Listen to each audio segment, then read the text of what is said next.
goes. At least in training. How much longer? 6 months.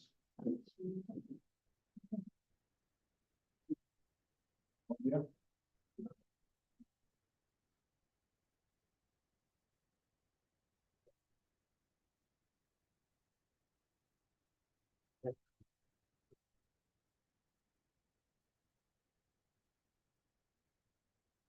There's a new mortgage going on there? And that's what I'm doing. And this, I'm doing it. that's the plan for the future. What part of the plan? And it's Zoom. Oh, the safest side. Yeah, it actually is not what it used to be. Pablo's dead. Cartels are not as strong, but I mean, it's like anywhere else.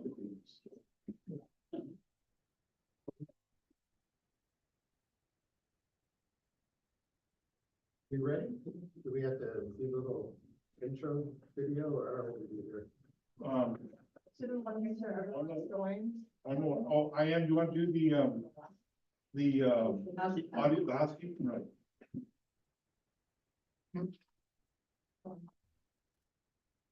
Thank you for participating in today's meeting. Please do not connect to Zoom or teleconference while in the room, and please silence all devices.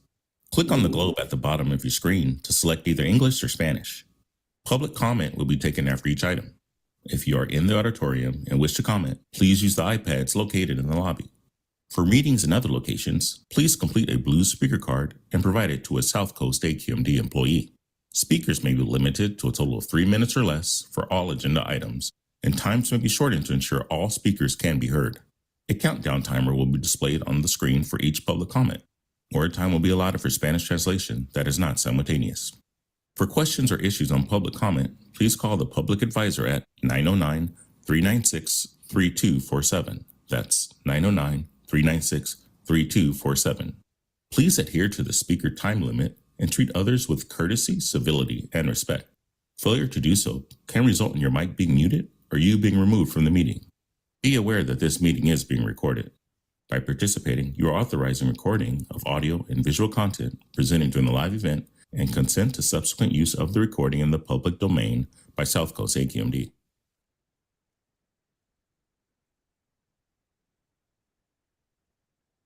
Okay, we'll call the meeting to order. Our chair, Carlos Rodriguez, is absent, so I passed the baton yesterday for this, so we'll do roll call.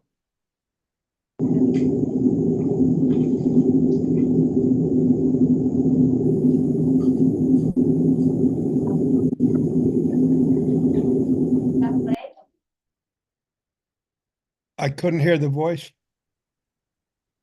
Did you say Jeff? Did you say Jeff Blake? Yes. Yes, present. Todd Campbell. Absent. Levon Daniel. Here. John DeWitt. Here. Bill Lamar. Here. Tito Lu. Absent. Eddie Marquez. Present. David Rothbard. Who's here? Who walked in? He's here, looks like he came up, better than. He put his stuff down. Here he is, right here. David, they're taking roll. Say here. Mayor Pro Tem Blair Stewart. Absent. Vice Mayor Ted Bui. Absent. Mayor Jose Solache.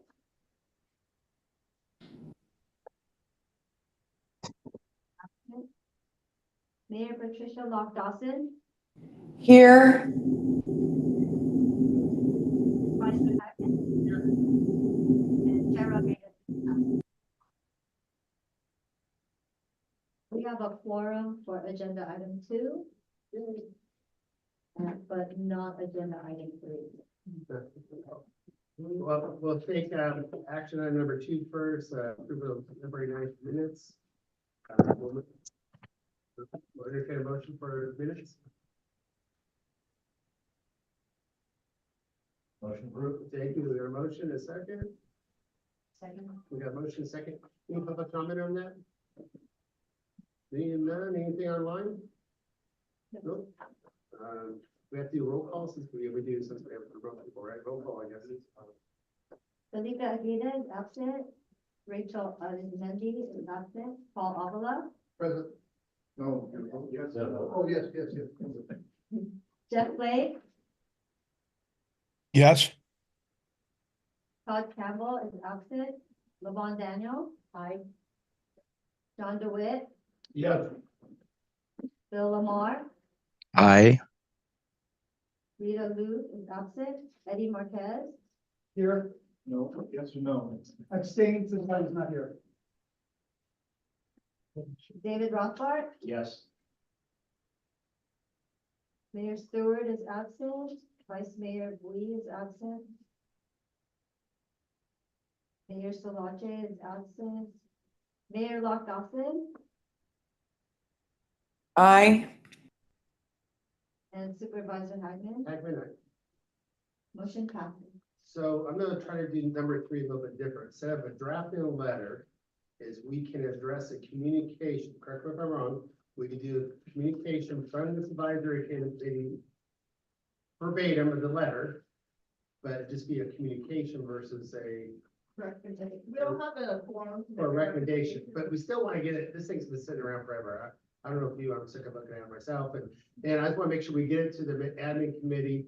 And I think we do the current number of people we have here, right? There's a simple majority of the members present versus the majority of the committee.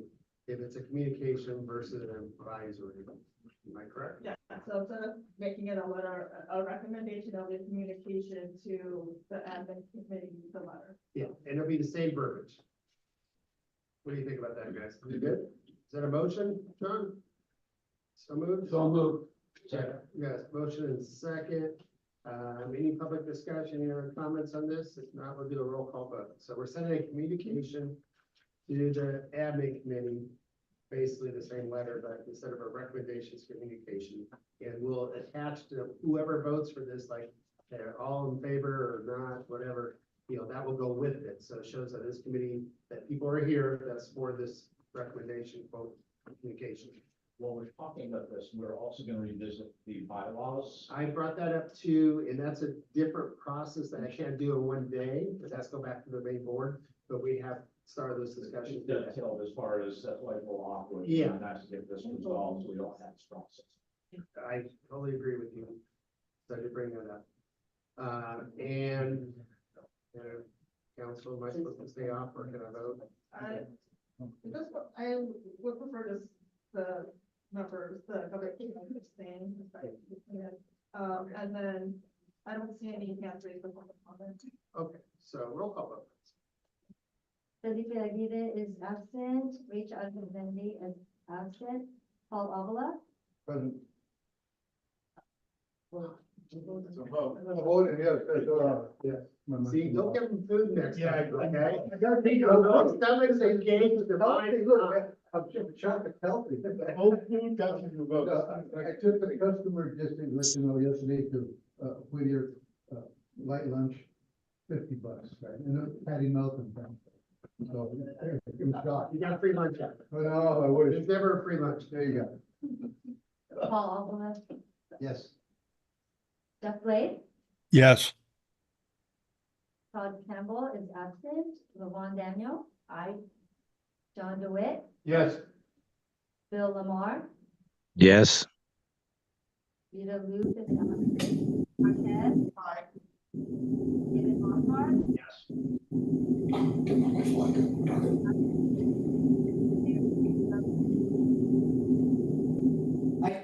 Was that like Dawson? I couldn't hear. Aye. Locked off on. Aye. Supervisor Hagman. I'll stay. Oh, they gotta abstain, that's right, they gotta. Oh, yeah. The chair, she's supposed to abstain, I think.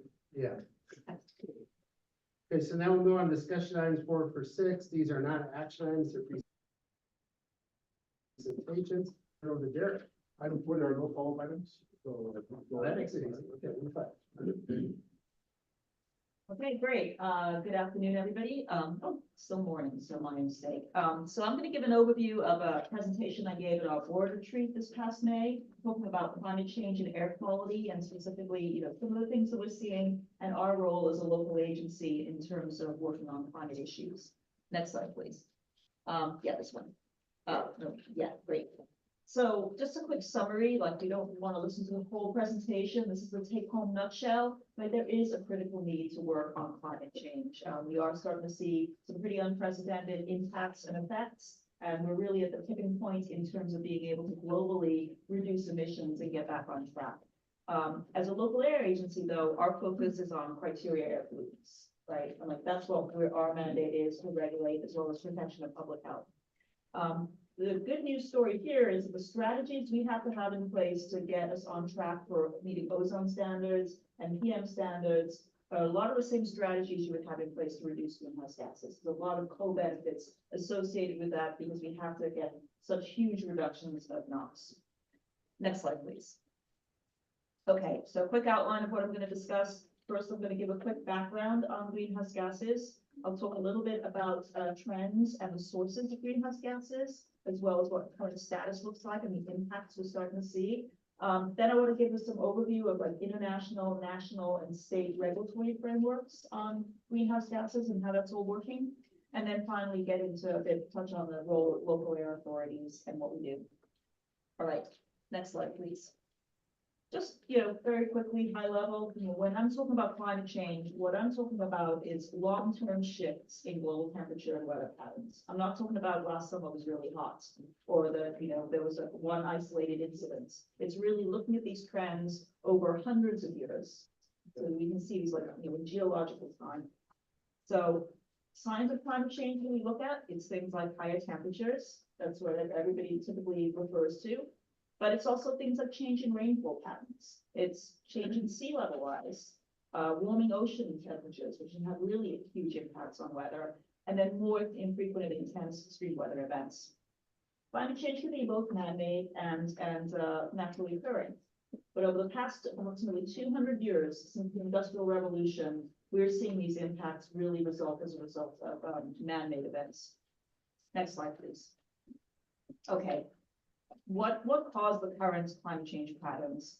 We're looking at there's elevated levels of greenhouse gases. They're trapping heat in our atmosphere. We call this the greenhouse effect. There's also aerosols that can be emitted in the atmosphere that can have a bit of a cooling effect and offset that. But overall, we're seeing this heating effect happening. And since the Industrial Revolution, it's really been the burning of the fossil fuels. Like when that happened, we started burning fossil fuels en masse. And that's resulted in these incredibly high levels of greenhouse gases. The chart I have on this slide shows concentrations of CO2 at the Mauna Loa Observatory in Hawaii. You can see how that's gone up fairly epically since the 1960s. What we're seeing in terms of current CO2 levels, they're greater than 400 ppm. Our atmosphere hasn't seen levels like that in several million years. Sarah, can I pause you just 1 second? I just want to announce that Luke is here for the record and just for the record. Okay, next slide, please. So I mentioned this greenhouse effect. That's what's causing our warming trends. This graphic is an illustration of how that works. We get solar radiation coming from the sun. Some of that radiation bounces off our atmosphere. Some of it goes through our atmosphere and hits the Earth's surface, warms it up, and then some of it is bounced back then off the Earth's surface, and then it can be bounced back again. When we have the role the greenhouse gases play is when we have these higher concentrations in our atmosphere, they ensure that more of that warming happens, and so we get that trend continuing. Next slide, please. How do we know that climate change is caused by humans? I mentioned it can be both, human caused and man and naturally. So when we look at the models of temperatures this is global surface temperature on this chart over time. When we model it and then we look at what you observe conditions with just natural factors versus what we're currently seeing, we see this deviation. And so when we see this deviation again happening from probably the 1950s is where we started to see it really take off. Our temperatures are observed are consistently above what we would expect if it was just natural factors alone. Next slide, please. All right, I'm going to talk about the type of greenhouse gases. The main greenhouse gas we talk about, you probably all heard about it, carbon dioxide, CO2. That accounts for the bulk of the greenhouse gases that we have in our atmosphere. Methane is also a really important greenhouse gas. It's more potent than carbon dioxide, so even though it's not as prevalent, methane is very important. Nitrous oxide, it's a small fraction of the greenhouse gases in our atmosphere, but it's a very potent greenhouse gas, and so it's a lot stronger than these other ones. And then we talk about the fluorinated gases, so things like HCFCs, SF6. These are industrial gases. They're present in very, very small amounts in the atmosphere, but they're very, very powerful. Some other important greenhouse gases that we talk about, water vapor. Water vapor accounts for actually a fairly significant amount of the warming we have in our atmosphere, but it's usually not from man-made conditions. It's usually naturally occurring. Ozone, ground level ozone can also contribute to warming. And then we look at things like black carbon, which can also have a warming effect. Sarah, and obviously the stuff that's naturally occurring is being taken into consideration. That's for the correct. total temperature. That's correct. Next slide, please. Okay. I want to talk about a concept called global warming potential. When I discussed the greenhouse gases on the previous slide, I mentioned that some of them are a lot stronger than others. And so we want to have a reference as to measure how strong different greenhouse gases are. And so we reference everything to carbon dioxide. Carbon dioxide, we say, has a global warming potential of 1. It's the reference point by which we compare all the other greenhouse gases. So then when I look at methane, that's got a greenhouse gas potential of 28 to 36, depending on whose study you look at. And these are potentials over a 100-year time span. So it matters which time span you're looking at. These are all referenced for 100 years. I look at something like nitrous oxide, N2O. It said that was more potent. That's got a greenhouse gas warming potential of 273. So 273 times more potent than carbon dioxide. And then something like SF6, that industrial gas, that's 23,500. So very, very powerful greenhouse gas that we need to be concerned about. But again, I mentioned that when you look at the bulk of the greenhouse gases, most of it is carbon dioxide that we have in the atmosphere. These other gases are presented mostly in trace amounts. Next slide, please. Just a little bit about the sources of where these greenhouse gases are coming from. And again, these are the man-made sources. CO2, it's really the burning of fossil fuels. It's combustion, so from transportation, from power plants, from buildings even. That's the key source. When you look at methane, it's biological processes and also the oil and gas industry, which is a very key contributor.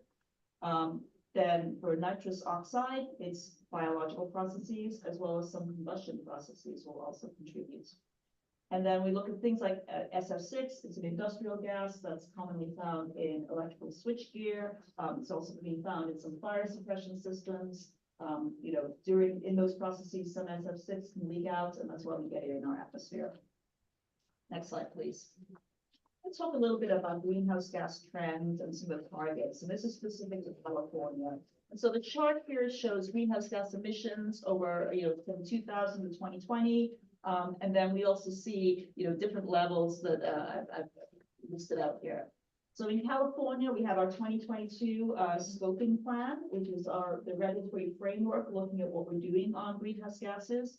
And that plan had targets to reduce greenhouse gas emissions by 48% from 1990 levels by 2030, and then 85% from 1990 levels by 2045, with the goal of getting to carbon neutrality by 2045. The dashed horizontal line I have there are the 1990 levels of greenhouse gases in our state. And you can see that we reached that level, that 1990 level in 2014. So we still have a ways to go in terms of moving on. Our peak greenhouse gases, we saw that in the 2004 timeframe. So we've been declining since then. You see a big drop off in 2020. We expect that there's going to be a rebound in greenhouse gases. That big drop off was due to the decline in economic activity as a result of COVID. So we don't expect that trend is going to continue. Next slide, please. I'm going to talk a little bit about greenhouse gas emission sources in California versus nationwide, because there are some differences. In California, we see that transportation, it's that lighter blue part of the pie, that's like the biggest chunk of of greenhouse gases. You know, some smaller from industrial, from electricity generation, as well as ag and forestry. Nationwide, though, we see that the pie is more evenly split. So it's more evenly split between transportation, electricity, and industrial sources. Reason for that really is that our power generation tends to be a lot cleaner than the national power supply. So we don't have as great contribution from power generation. The transportation then takes on more of that share. Next slide, please. I think it's important to look at or get some perspective of California greenhouse gas emissions versus global emissions. Like climate change really is a global issue. It doesn't mean that states and local entities don't need to do their share. They absolutely need to do their share, but we also need to look at this from a global perspective. In California, greenhouse gas emissions is like less than 1% of overall global emissions. When you look at the big countries that are contributing, you know, China is the number one. We look at, you know, US is coming there at 10%. All of the countries of the European Union, 27 member states, it's about 6%. So I think it's important to keep that context in mind that this is a global issue. We need global action on this front, but there's also things that we need to do to contribute our fair share. Next slide, please. I talk a little bit about where we are currently. We've seen the average global surface temperatures have increased 2 degrees Fahrenheit since pre-industrial times. That might not seem like a lot, but it's actually quite significant. 2023 was the warmest year on record. The 11th warmest years have all occurred since 2010. So that's pretty telling. We know right now that there's a 1 in 3 chance that the year 2024 will be warmer, and already we're on track to do that. It's a 99% chance that we'll rank in the top 5. And then the current rate of warming is twice as fast from 1981 to current as it was on the previous 100 years. So again, when I speak of climate change, I am talking about these trends over hundreds of years, but we're starting to see some activities and some impacts that are pretty severe. Next slide, please. This is a slide from NOAA. It's showing some of the climate anomalies and events that occurred in 2022. I'm not going to go through all of this, but just the kinds of things we're seeing. We're seeing widespread wildfires. We're seeing hurricanes and extreme events happening in places they should not happen, like Southern California. We're seeing, increased sea level rise. There's a lot of these kind of unprecedented events that we're starting to see that add up over time to show, yeah, you're starting to see these impacts. Next slide, please. And then we're starting to see, temperature change. This chart shows summer temperature change from the 4 years from 2017 through 2021 versus 1971 through the year 2000. The more the orange and the darker orange colors indicates more warming. And you can see from here that, the western states, in particular California and parts of Nevada, are particularly hard hit in terms of warming over those periods. We're starting to see more and more of those temperatures. Next slide, please. And then when we zero in on California, this is a projection of what we see in terms of maximum temperatures by the end of the century versus mid-century in California. You can see that the eastern part of our state gets hit pretty hard. Those darker colors indicating higher temperatures, pretty substantial increases. Next slide, please. Okay, so some of the consequences we see with these increasing temperatures, we're going to have more air quality impacts. We already have some pretty bad air quality in Southern California. Ozone gets worse with increasing temperatures. We also see more formation of fine particulate matter in the atmosphere as a result of those temperatures. We're going to see more wildfires. Things get hotter, drier, wildfires ensue. We've already been seeing, lots of wildfires in places that we typically don't see, like spring in Canada, for example. And then droughts. Drought is another consequence, again, of those shifting weather patterns and shifting rainfall patterns. And so a very significant thing to look at. Next slide, please. Okay, so I've given my doom and gloom stories, but what are some of the steps we can take to mitigate or to address this? There's 2 things we look at when we think about addressing climate change. One is mitigation, and the other is adaptation. Mitigation is really the steps you can take to reduce those emissions. What are we going to do to reduce greenhouse gas emissions and hopefully curb or lessen the impacts of climate change? And so there's things like regulatory programs. Like a great example is in California, we have a greenhouse gas cap and trade program that reduces emissions from industrial sectors over time. You can look at implementation of emission standards and fuel standards to reduce emissions from transportation, for example. And then some of the stuff that we're doing, as well as other agencies, pivoting towards zero emission technologies, adopting zero emission technologies on the transportation side, for trucks, for cars, looking at zero emission technologies for space heating and water heating. Those are all things that will help reduce greenhouse gases. The other piece of that equation is adaptation. So that's recognizing that climate change is going to occur, even if you're very successful with your mitigation steps. We're at a place where we're going to still see these impacts. Probably, hopefully, if we're successful with mitigation, not as severe, but we're going to see impacts. And so recognizing that in adaptation steps, what can you do to prepare for these impacts and adjust to them? And so these are things like acknowledging there's going to be sea level rise. What are you going to do to protect shoreline communities? Looking at strategies to, address what increased wildfires, forest management procedures, and then also looking at things like the urban heat island effect.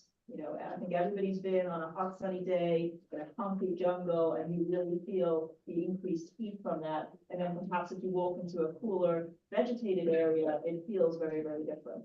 And so recognizing some of these issues in our urban areas, we need both types of actions. We need both mitigation and adaptation. We need to do what we can to reduce greenhouse gases, to lessen the impacts of climate change.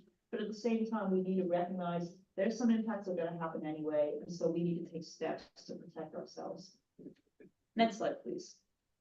All right, now I'm going to pivot a bit more into how climate change is looked at internationally. There's the Intergovernmental Panel on Climate Change, or IPCC.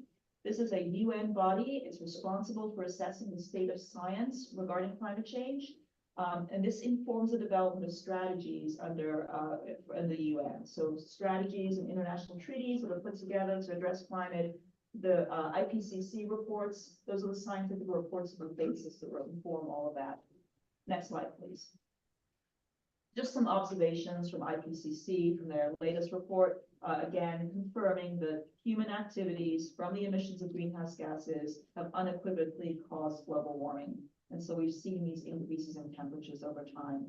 And then global greenhouse gas emissions in 2030, the nationally determined contributions are basically under the treaty, the shares that each country has agreed to in terms of getting their emission reductions, still makes it likely that we're going to exceed this 1.5 degrees Celsius warming target in the 21st century. And it's going to be really difficult for us to remain below 2 degrees Celsius. That's a pretty big increase in what we're projecting in temperatures. And that's going to have some more effects. Next slide, please. All right, so I'll talk a little bit about the UN. It's for the UN Framework Convention on Climate Change, or UNFCCC. This is the international treaty that governs, what each country is going to do about climate change. It's been in effect since March of 1994. Currently, we have 198 countries that have ratified this. Countries that have ratified are called parties to the convention.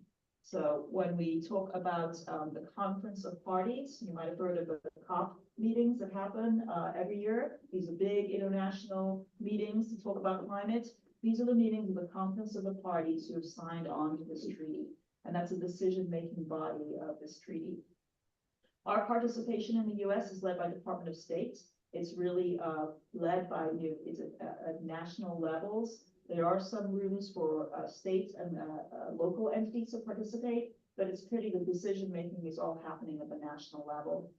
And again, this treaty is designed to stabilize global greenhouse gas concentrations. So try to stabilize them at levels that would prevent dangerous human-induced interference with climate systems, as well as in a time frame to allow things basically to adapt and adjust.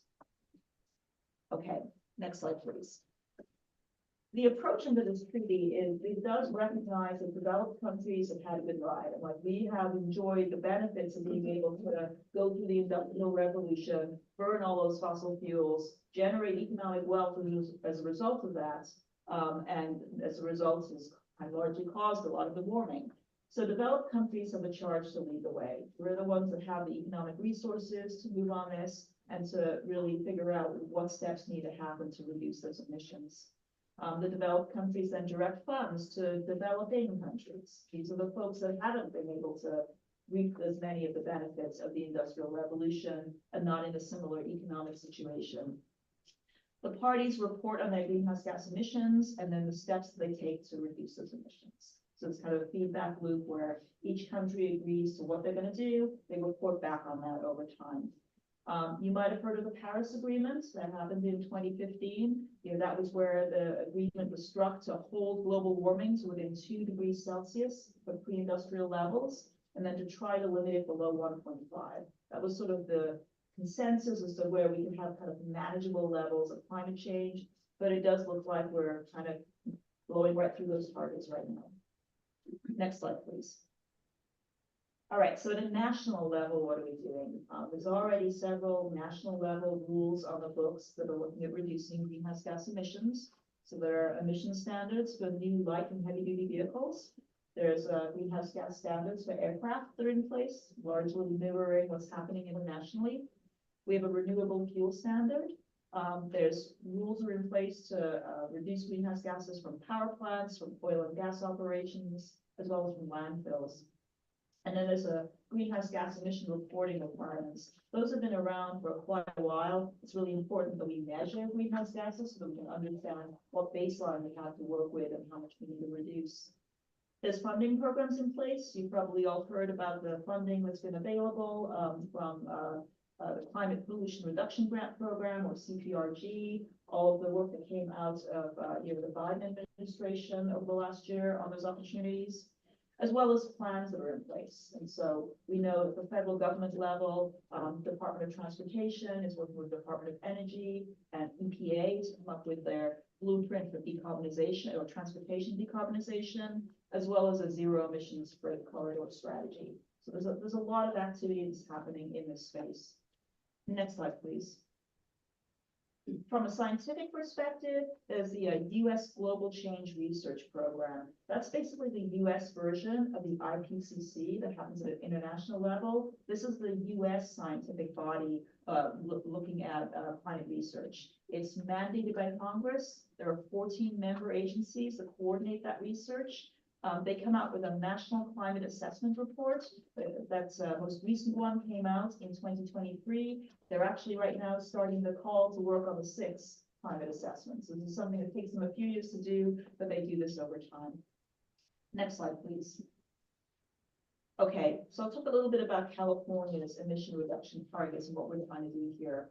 Our first target was to meet 1990 levels by 2020, and we've already done that, so we've been successful on that. To get at least 40% below 1990 levels by 2030, and then 85% below 1990 levels by 2045, as well as to have that goal of hitting net zero at that time. It's going to be very, very challenging to get there. I showed you that chart before, which shows that our emissions have been decreasing over time. We've kind of hit peak greenhouse gas emissions in 2004, but to get to these targets is going to be very tough. Next slide, please. So the kind of things that we're doing in California to get there. I mentioned earlier the 2022 scoping plan. So that's California's blueprint on where these emission reductions are going to come from. We have our cap and trade program in place. We've taken our own action on vehicle emission standards. So we have some of the toughest regulations in the world on the trucks, for clean cars, etc. There's a low carbon fuel standard that we have in place, which also helps, as well as a renewable portfolio standard, looking at getting lower greenhouse gases from power generation. There's a green building standard in place to evaluate reducing greenhouse gases from new construction, as well as a greenhouse gas reduction fund. That's largely basically the proceeds of the cap and trade program. When they do an auction, there's revenue generated, and so this greenhouse gas reduction fund then provides funds that can go back into climate programs. Next slide, please. So some of our challenges in meeting the greenhouse gas goals, I mentioned it's going to be a tough one to do. Yeah, we hit that 2020 target in 2014. We had this pretty big dip in emissions as a result of the pandemic in 2020, but that's, that was for a very specific instance. We expect that's going to rebound. CARB scoping plan does show a path on how we're going to be able to meet those 2030 and 2045 targets, but those strategies require widespread transformation to a zero emission economy. So across the board, you're going to be looking at moving towards zero emission technologies whenever you possibly can. Next slide, please. Okay, so where do we fit in as a local air authority? Because we have a role. We're focused on criteria pollutants. We're focused on public health, but there's still a role we can play. I do want to point out this legislation, so AB 398. This explicitly limits the ability of local air agencies to regulate major sources of greenhouse gases that are already subject to California's cap and trade program. So that's about 80% of statewide emissions are subject to California's cap and trade program. That doesn't leave a lot of space for local agencies to develop their own regulations. But there's a lot of stuff that we can do that's not regulatory. And in fact, I would argue it doesn't make much sense for a local area to do a greenhouse gas-based regulation because it's a national and global issue. But there's still things we can do to facilitate. Next slide, please. So some of the strategies that we're working on are going to be really, really helpful in the climate space anyway. In our 2022 air quality management plan, so a blueprint of how we're going to meet the most recent ozone standard, we showed we need massive emission reductions of NOx. NOx actually tracks really closely to carbon dioxide, because both come from combustion. So all the strategies we have in place where we're pivoting towards zero emission technologies whenever and wherever feasible will also result in substantial reductions in greenhouse gas emissions. Next slide, please. And so some of the technologies are going to enable us to get there. Things like looking at fuel cells and battery technologies and alternate fuels. So we have hydrogen fueling and hydrogen fuel cells, looking at battery electric trucks and vehicles, focusing on the infrastructure that's needed to support all of that charging, looking at electric fleets. There's other types of fuels that we can look at as well. Across the board, we have to really figure out how to move away from traditional combustion. Next slide, please. And then on the stationary source side, there's still stuff we can do. I'm going to talk mostly about mobile sources because over 80% of the NOx, which is the pollutant I care about reducing for ozone and PM, that's coming from the mobile sources. But stationary sources also contribute some, and they contribute to greenhouse gases as well. And so looking at fuel pump technologies, fuel cell technologies, as well as batteries to replace combustion that's happening at stationary sources, also at residential and commercial buildings. Next slide, please. And so just a few concluding remarks. We do have some authority in the climate space. There's some limitations, but understanding the overarching framework for how climate is being addressed both internationally and statewide, we can see what kind of things we can do to leverage what we're already doing, which will help us reduce emissions. We're still going to continue our focus and our work to meet national ambient air quality standards. But again, a lot of those strategies really dovetail nicely with strategies you would need to have in place to meet climate goals anyway. That concludes my presentation. I'm happy to answer any questions. Go ahead. Go ahead. Go. No, go ahead. You're first. I'm selecting. So thank you, sir. Very good presentation. Question just broad brush as far as how South Coast dovetails things. With ozone and the regulatory authority right now, air districts are set up to control station sources.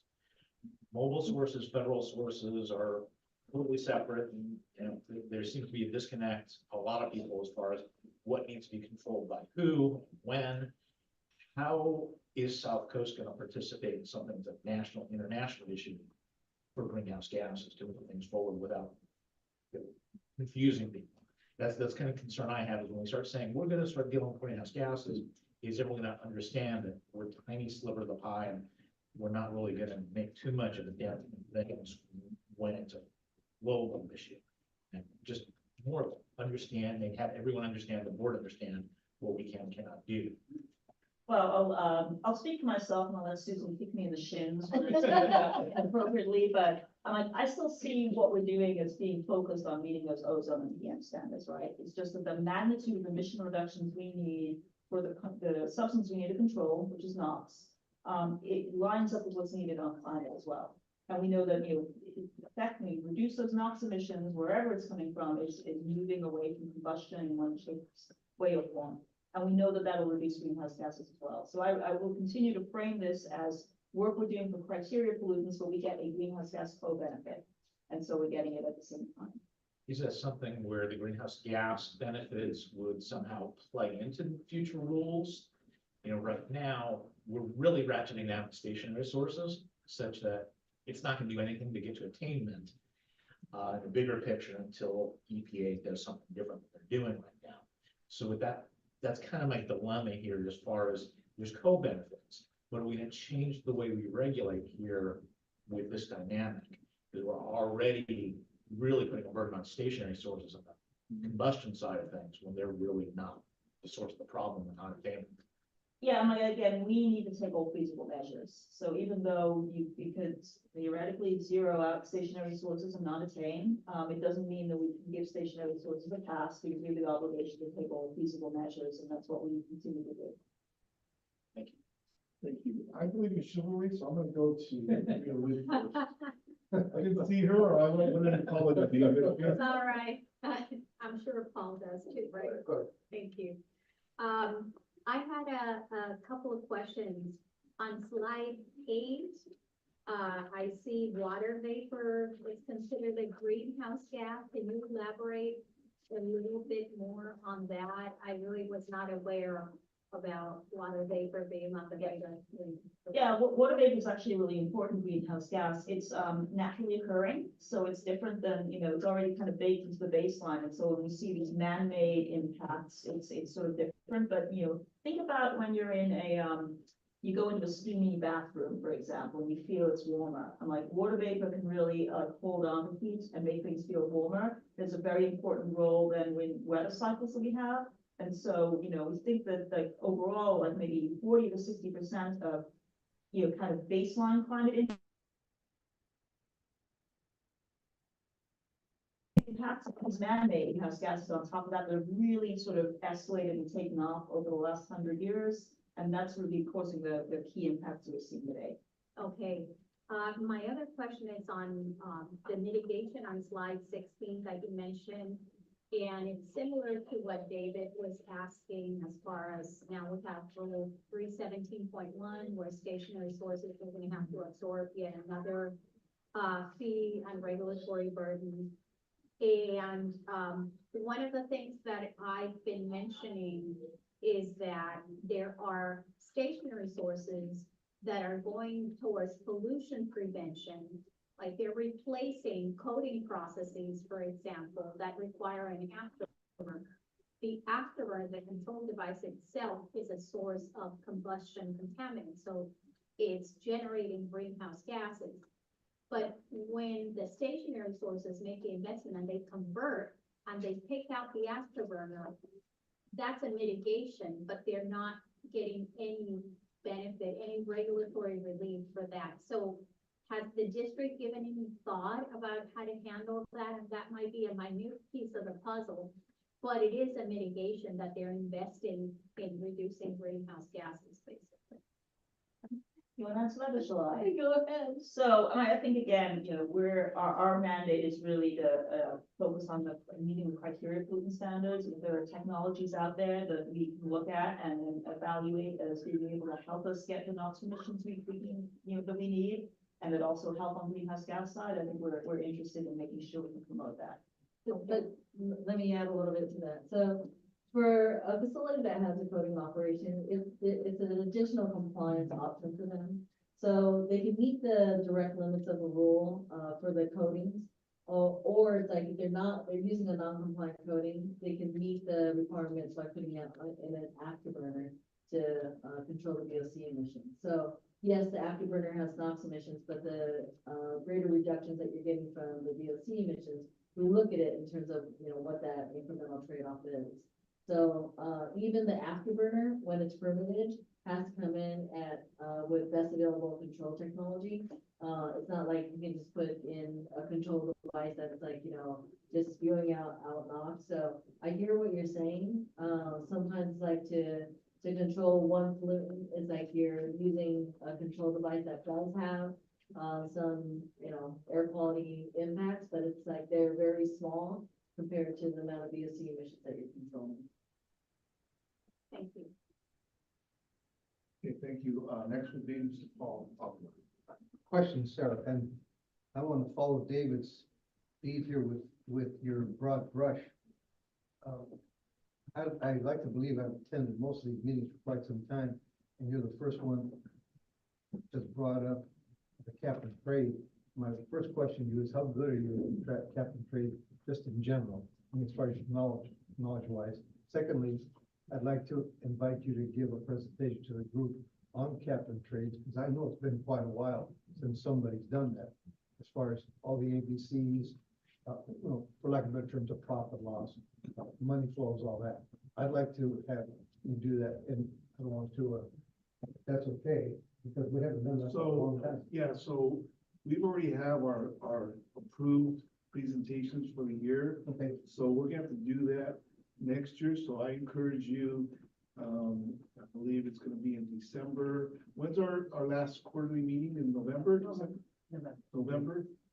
That's probably what we're gonna look at next year. Okay. I will not be part of that meeting, so you're gonna have to advocate, for that person to, who's gonna take over to, add that. It's gonna be voted on, we'll add to the list, and then we vote on there, I believe, so.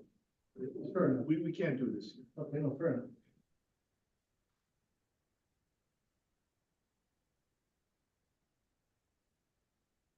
Is there any, go ahead.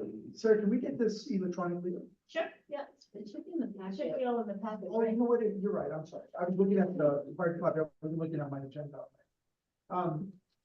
Probably one of the most comprehensive presentations I've ever seen.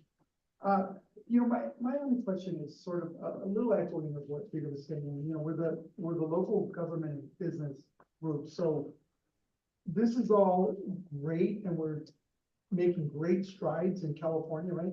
But that number, the less than 1%, just resonates with the business community. So other people need to do their share. Yeah. And when other states are not keeping up with us, and I get it. I mean, it's for all the right reasons, but economically, it's a real tough pill to swallow. And all these other states are taking our lunch and they're eating it. I mean, what can we do on that end to make sure that everybody's providing their fair share? Because it puts us as not only domestically, but globally at an economic disadvantage. Yeah, no, again, I think from South Coast perspective, our focus is on these health-based air quality standards. We're gonna do what we need to do to be able to meet them, because there is a health burden, a very significant health burden that we feel every year in our region, right? So I think, on nationally, with greenhouse gases, like the US has their commitments they made to the UN in terms of that treaty that I mentioned. So they have made commitments, they're going to get emission reductions, and that happens across the board. I think a lot of the work and the technologies that we look at here, we show our leadership, and we can show that that can be applied in other parts of the country as well. But it's really, on greenhouse gas side, it's for Department of States to be able to evaluate and to make sure that the US overall meets their obligations. And then one last thing real quick. Do we capture, so in an ideal world, we get zero emission. Do we capture the other negative impacts, right? Because there's a lot of, and I'm really careful not to get all of my information on TikTok. But that doesn't mean you don't.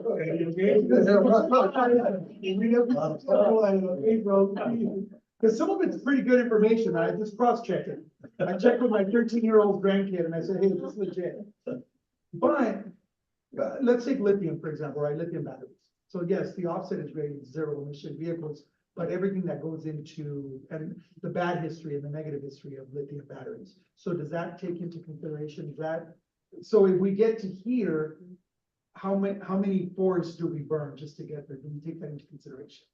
So, you know, this.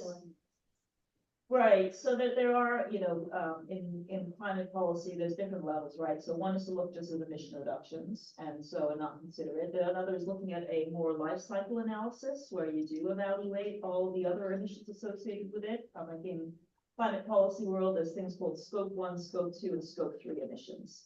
And scope 3 emissions is scope 1 emissions are those direct emissions. So things I talk about when like reducing greenhouse gases. Scope 3 he considers everything. So scope 3 even considers things like the embodied greenhouse gas emissions associated with concrete, for example. So there's ways in which that is looked at and evaluated. From my own personal view, I think it's important to pioneer technologies to get you those emission reductions and figure out how to clean them up later, because you have to get to those emission reductions. That's the urgent need. And there's ways to then work through all the other stuff. But you do have to keep the other stuff in mind too, right? So you want to make sure you're not making the problem worse. Sure. Mr. DeWitt. Last question, are you available to make this presentation to other groups? Oh, That's a loaded question there, Mr. DeWitt. Are you talking about outside the agency? We're always available to speak for public. I'll let Susan answer this, but you know, it's gotta be controlled. We're spread thin as it is. Oh, we promised to provide a nice lunch. They're listening, keep going, they're listening. That's relative, right? So we think it is a good one, to be next. Okay, all right. Let Susan. Yeah, I think you make the request to Derek and we'll see what we can do. Okay, Yeah. thank you. All right, any other questions here? Seeing none, online, there's a question, hand raised.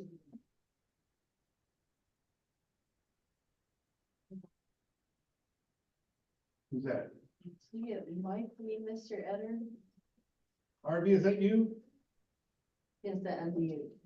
Unmute Harvey, if that's you, Or even if it's not you. or maybe it's not you. Why don't we come back to that person? What's the next? Is there another hand raised or not? No, No? Okay. Harvey, is that you?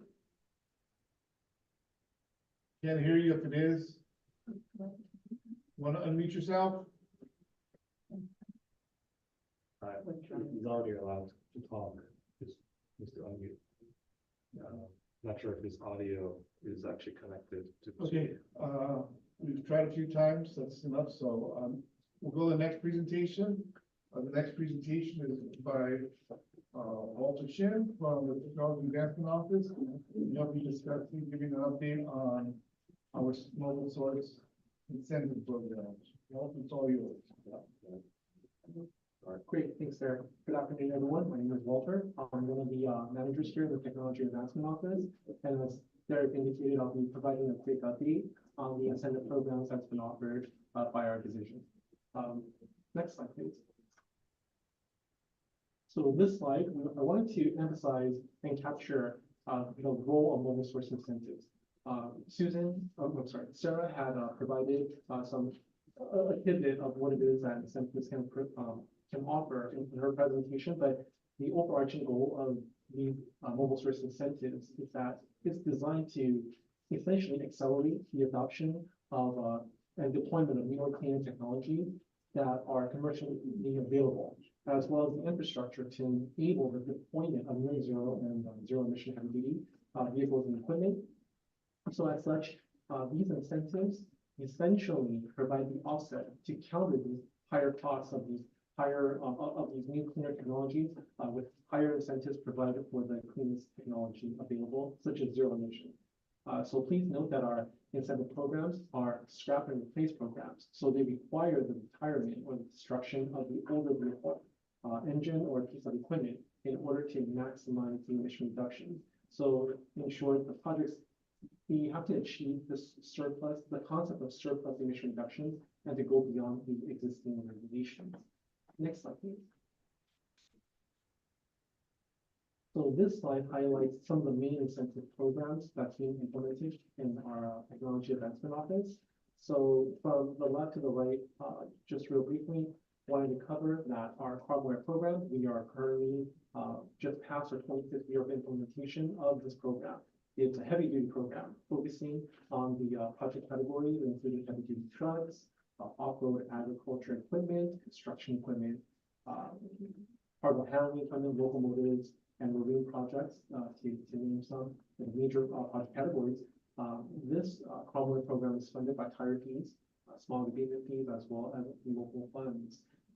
So from 1998 to the present, we have implemented over $575 million in projects, resulting in over 8,700 equipment and engines being replaced and exchanged. The resulting emission reductions exceed 9,000 tons per year. Yes. I'm a bit deaf. Could you articulate and speak a little louder? Yeah, absolutely. Sorry about that. Thank you. Maybe come over to the middle. Oh, okay. Yeah. All right. Oh, that'd be terrific. Okay. Thank you. Ask and you shall receive. There you go. Yeah, right there. I will sit.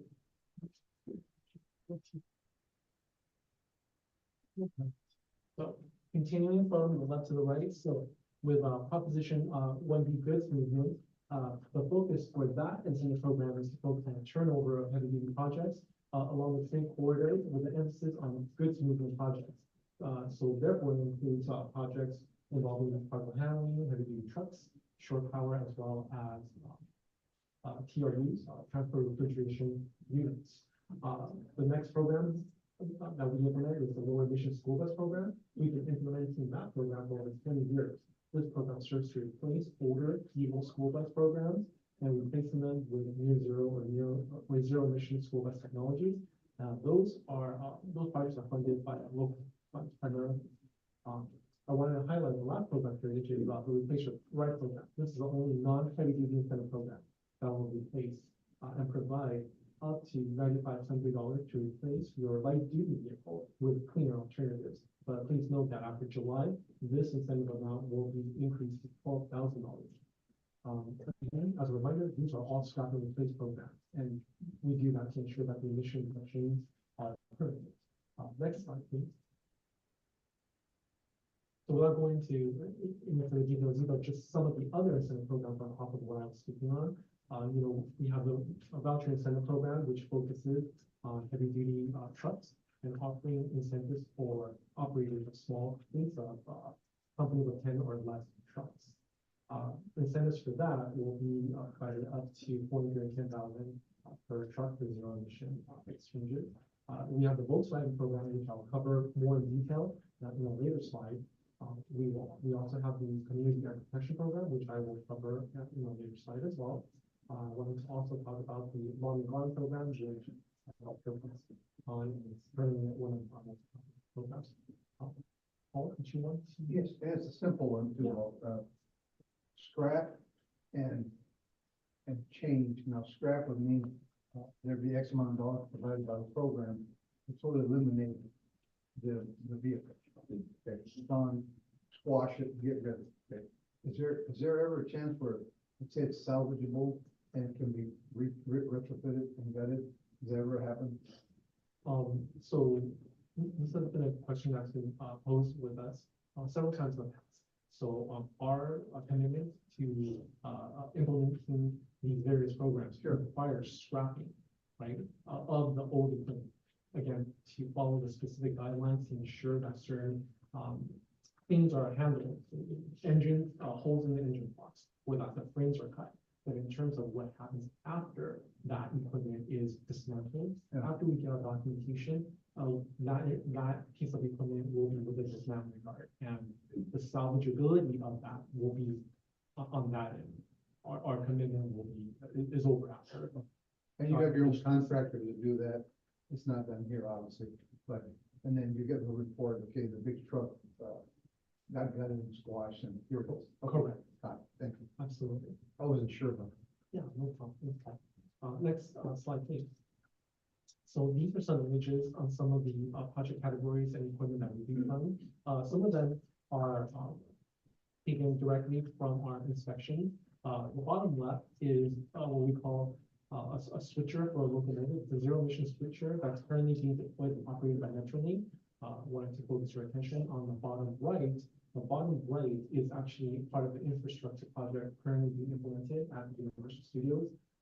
It's a charging infrastructure and it's an electrical station as part of their electrical network for wireless and fast charging on their zero emission trams and the other images that you see just highlight marine projects, cargo handling, you know, top handler on the top left image, as well as one of the trucks that we funded. Next slide. So this is a slide I wanted to kind of go through quickly on the Community Air Protection Program. So the Community Air Protection Program, or CAP, was established in 2017 under AB 617. Its objective was to essentially have ERB work with the air districts on actions that focus on benefiting overburdened communities or disadvantaged communities. This includes minimizing exposures to toxic air contaminants and to improve air quality overall. So the main takeaway from this slide is that the AB 617 CAP is a community-driven program, and the community sets the focus on how to improve the air quality through monitoring, stronger regulation, and incentives. So I'm proud to say that the Technology Advancement Office and its incentive programs include for AB 617, and since 2017, TAO has been implementing these incentive programs to align with the Community Air Protection Program so as to provide these emission reduction benefits and minimizing the exposure in these AB 617 communities within our region.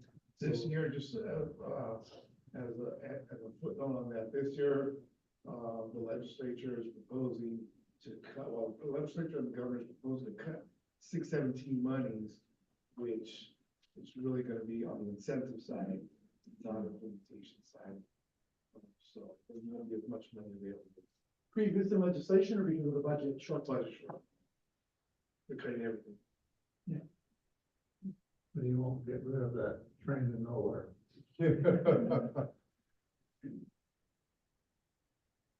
I can only speak for ourselves.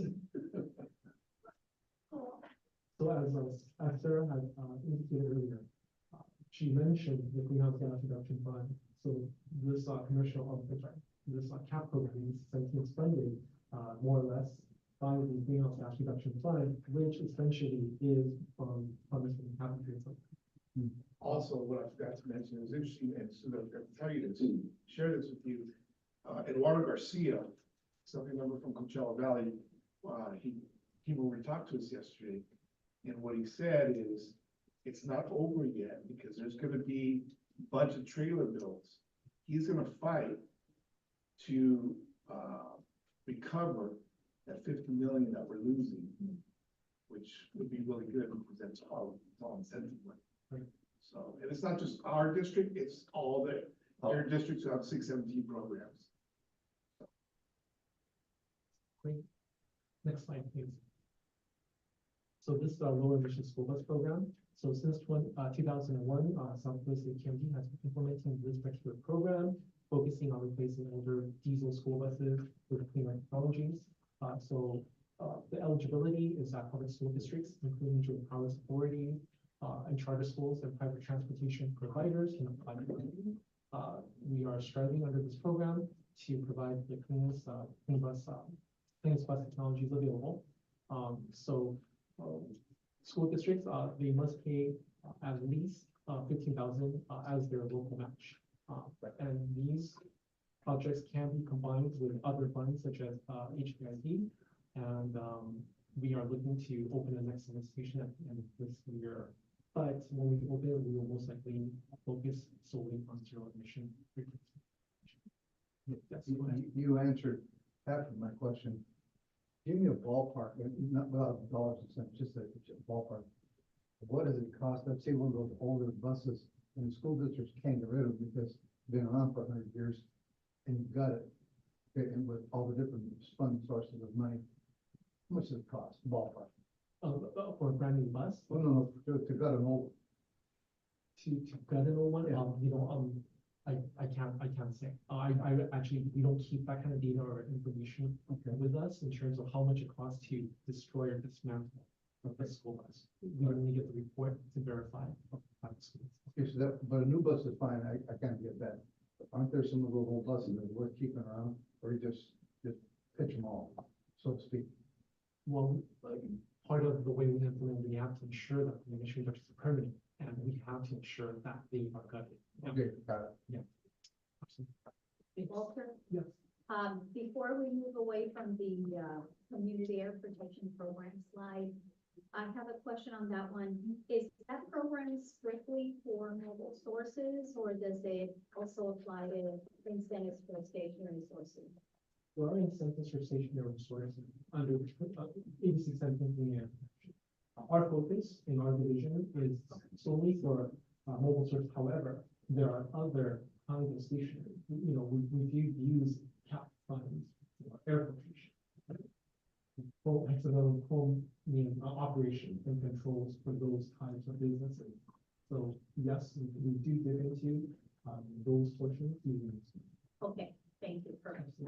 It's really based on what the community is asking for in those community emission reduction plans, but Blueprint 2.0 really opens it up in terms of using the cap and center funds, or any community, whether it was identified through 8617, can come to ask for a project that they want to fund with cap funds.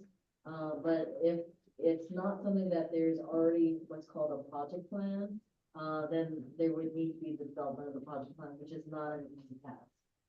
So there is, a lot of opportunity with the cap and center funds for that goes beyond the 8617 community. Okay, and they would ask the district versus? Yes. Okay. Yeah, they need to work with us. Okay, thank you for that. Next slide, please. So, real quick, this is just a quick breakdown from the last solicitation from our school bus solicitation. As you can see, 178 school buses were awarded for a total of $46.9 million. As you can see, of the different counties, we have the associated number of buses that were exchanged or replaced as part of this latest competition. And I want to That's interesting because LA and Orange are pretty comparable. Has it always been? I thought LA always was getting.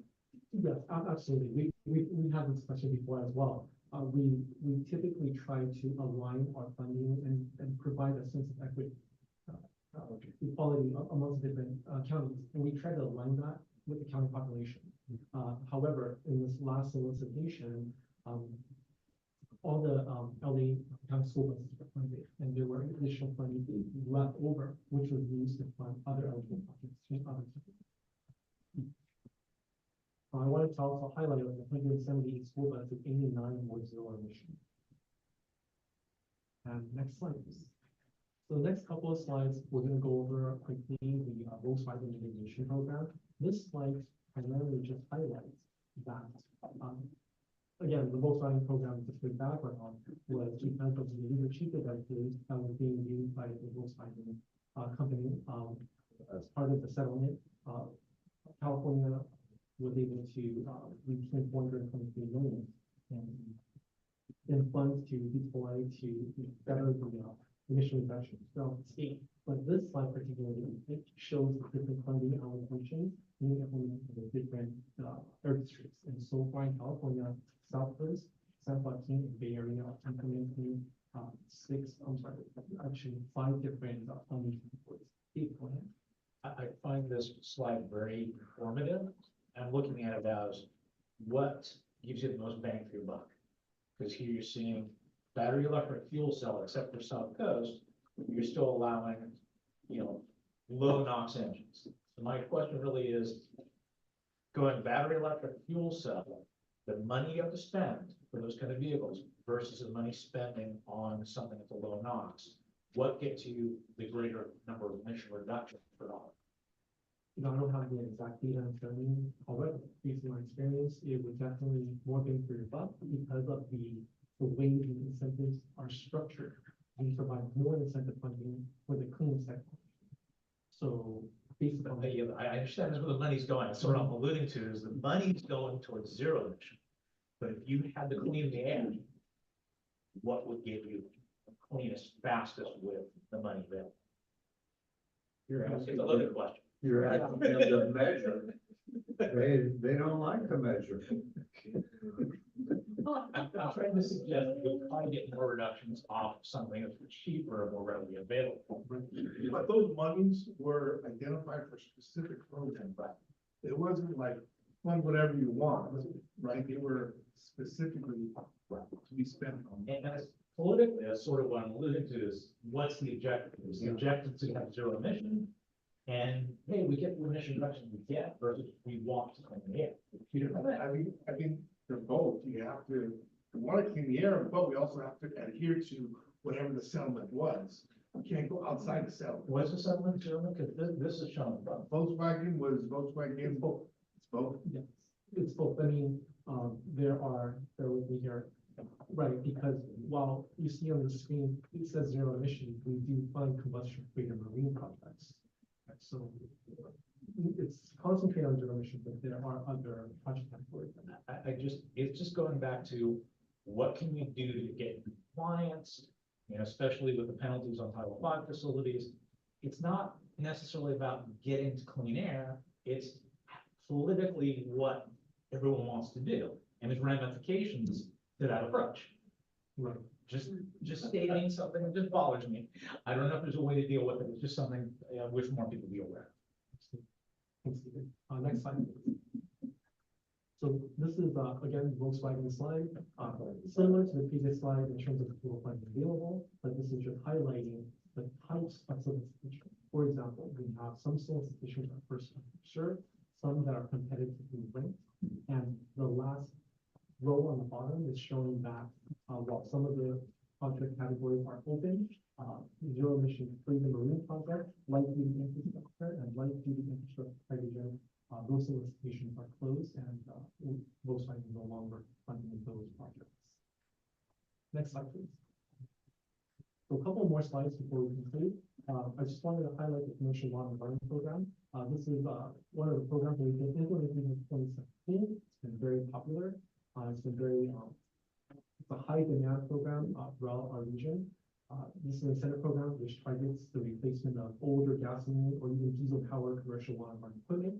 I say diesel powered because some of the ride-on mowers are kind of diesel fuel gasoline. So our current program is offering up to a 85% incentive for eligible program, and the eligibility extends to commercial gardeners, landscapers, local governments, school districts, colleges, and non-profits. So far, we've funded over 10,000 pieces of lawn and garden equipment, and we place them again since inception. Yes. Question. On those larger grass cutters, for lack of better terms, what's the lifespan on those things? Well, again, I don't have that information, but I would assume, I would assume at least 15 years. 15 years. Yeah. There's less, I mean, it's like a zero emission car, right? Yeah. There's less things you need to oil, right? You're not gonna use oil, I believe, on those zero emission ones. You're not lubricating anything, that's all battery operated, so I think. See, But it's the batteries are the ones that are. that's more, let's say, the government, the local governments, they bought those big grass cutters years ago, when they're heavy, and you can't get rid of them because of the investment. That's right. For these funds to be apropos or applicable to exchange the big heavy, with arms and grass cutters for the modern. Would that be an equitable trade? Absolutely. It's like for like. So Okay. if you have a ride-on mower, you can exchange it. Okay, got it. Thank you. Yeah. So next slide, please. So this particular slide is talking about the emission benefits, focusing on 2024. I don't want to go through all the numbers here, but I wanted to at least provide a quick takeaway. In 2024, we funded approximately 288 million in projects, resulting in over 5,000 pieces of equipment or engines that were either replaced or repowered. The NOx and PM benefits are also highlighted in the slide with over 700 tons per year of NOx emission savings. Next slide, please. So this is just to highlight the funding opportunities that's available right now. So I might have covered this in previous slides, but first and foremost, a our program, we will open a solicitation on August 2024, with a first come first served, focusing only on zero emission off-road equipment replacements. And we will open for our standard hardware program in early 2025, which will encompass all the other project categories, including marine, construction, infrastructure, so on and so forth. So our low emission school bus program, we will open at the end of this year. Currently it's closed. The one of our programs currently open, as I just explained, the Volkswagen Mitigation Trust in the previous slides. It's currently open to the ones that's been implemented by Southwest AQMD. Proposition 1B is also currently open as well. When does replace right still? Oh, yes, those not on this slide. Immigration right is also currently open. And still funding, we haven't used up all funding for it? They're still funding. Yeah. So last slide is just some useful links. Next slide.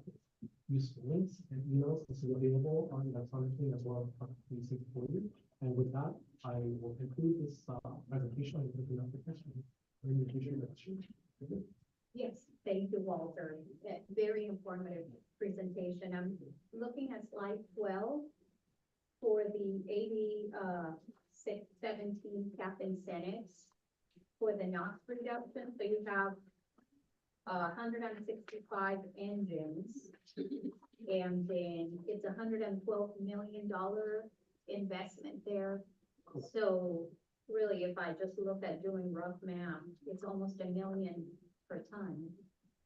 It's $941,000 a ton. To get 120, you're spending $112 million to reduce 120 tons per year of NOx. So that comes out to about 900,000 a ton. Well, if I look at it that way. yes, I mean, but under these the 165 different units, we have locomotives, we have very cost-effective agricultural projects. There are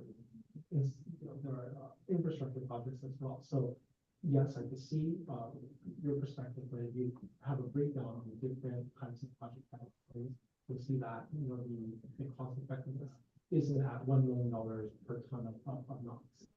But well, that's what I was trying to figure out, because as far as what's reported here, right. It looks like there was 120 for that particular category, just 8617. There was 120.6 tons per year of NOx reduced, and the funding amount for that reduction Right. Was $112.9 million. So that's what I was trying to reconcile. Are there additional reductions that are happening with the funding that are not captured on this particular slide? I see. Well, I think this is a wider overview of the funding amount versus the emission reductions, but in terms of the actual breakdown, I mean, maybe we could talk offline or provide more information later. I just don't have the information for me right now. Oh, no worries. Thank you. Thank you. Any other questions? So just a point of clarification. I'm not sure if yours are lifetime reductions. Are they? I'm sorry, lifetime reduction? Yeah. Yes, correct. I mean, yeah, there are different project life with different types of project benefits, but yes.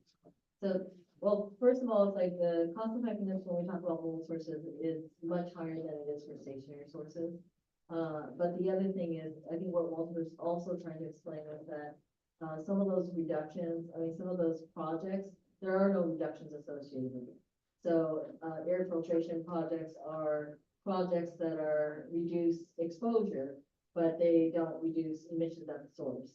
So that cost, when you put it in there, it's like, it's gonna make it look like it's not cost effective, but that's why it's like, it's a little kind of apples and oranges. It's like, I know you're trying to do a cost effectiveness, like, you know, what is it? But those were projects that the community had asked for, certainly air filtration and, you know, there's like green space projects and things like that, that won't have any reductions associated with it.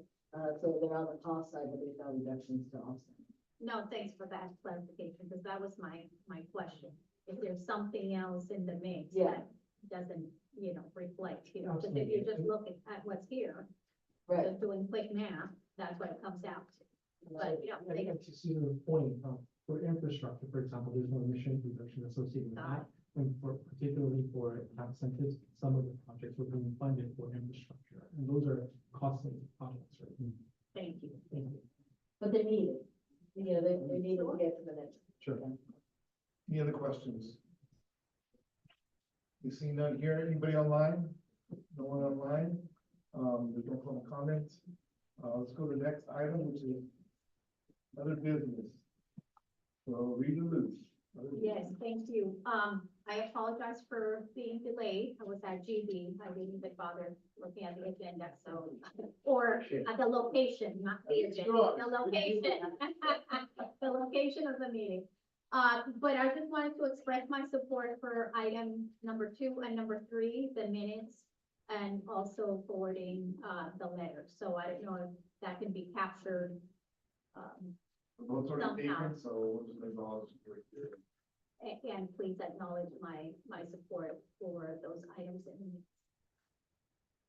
Any other business before I get to mine? Oh, I mean, David? One you brought up earlier, I brought up earlier was, as far as, is there a plan to bring back the bylaws? As far as quorum and those types of issues, how is that gonna be dealt with? Is that gonna come back to this group? Is it the admin? Is there a discussion of what to do next? I believe what we're gonna end up doing is we're gonna talk to the chair. And we'll talk to him and see when he wants to bring it up, whether it be the next meeting or the following meeting, but it's ultimately up to him. If and when we meet. Thank you. Any other business? Decide before you get to mine? Yes. Mr. Is there a possibility somewhere before December, we can get a report on permitting? I think I dropped you a little note on that. Permitting Yeah. status. So on your packet, it has proposed goals and objectives for 2024 and permit backlog and streamlining efforts, number 9. I think it addresses yours. So yes, as part of what we're gonna have, we have 2 meetings left for the year. So hopefully we'll be able to bring that up during this period, during those. meetings. Thank you. All right, the other business that I have to bring up is the attachments. Number 5, we promised we attach a rule calendar. So we have done that. And then also the approved list for goals and objectives. That's attached number 6. And that is. We all voted on it, we all talked about it, so, you know, and because, we don't have, we're not month to month anymore, we need to come back, be realistic. And the chair wanted to be realistic and didn't want a long list of goals that we're not gonna be able to accomplish. We want to,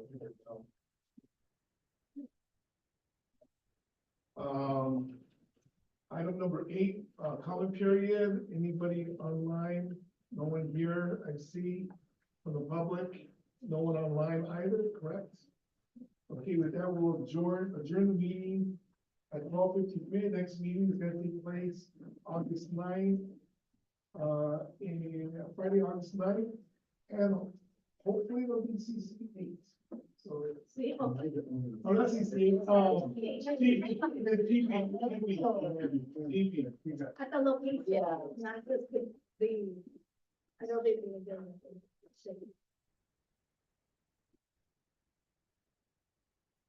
I did. I was like, it's